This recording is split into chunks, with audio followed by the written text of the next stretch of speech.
Your Rolex Synergy, the CEO said, firing me right before the $100 million investor demo. During the presentation, the entire platform went dark. Our lawyer found my contract, his face went white, and he just pointed.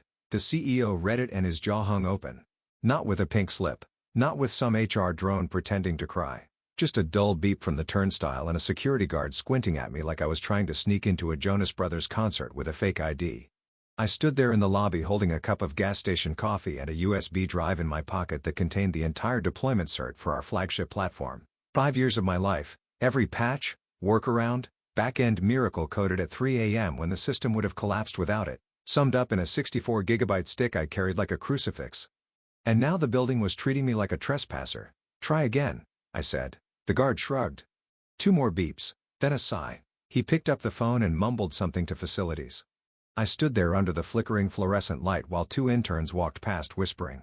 Wasn't that the old engineer? The one with the crazy desk plants? Still here, I said, loud enough for them to hear. The elevator dinged. No badge required to go up. Yet, by the time I reached the 6th floor I knew something was off. My nameplate was missing.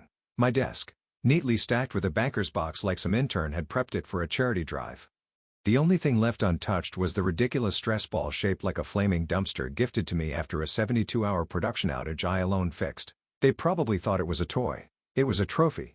That's when I saw the Slack message timestamped 3:13 a.m. from the new CEO. Team, we've officially sunset legacy dev workflows. Moving forward, we'll be implementing a leaner synergized in for strategy. Also, we're streamlining personnel to align with long-term KPIs. Translation, we fired the people who actually knew how things worked. He'd only been here 6 weeks. Showed up with the charisma of a high school prom king and the technical depth of Puddle.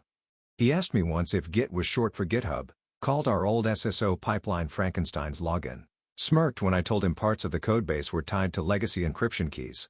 Not because it was funny but because he didn't understand a word and thought that was my failure. His first team meeting, he put his hand on my shoulder and said, "We're going to make this ship sail smoother, Captain. I don't sail. I patch holes and keep water out while everyone else gets drunk on the deck." He started with the product team, half of them gone before lunch one Tuesday. Then marketing, finance, the whole QA team, which was just one guy named Ron with carpal tunnel and a heart of gold. Called it cutting the fat. I was next. I could feel it. Meetings I wasn't invited to. Jira tickets were routed around me. Interns asking where's the documentation like that was a real thing in this place. Like anyone else had time to write down the daily CPR, we gave this platform to keep it breathing. So I started documenting. Oh, did I start?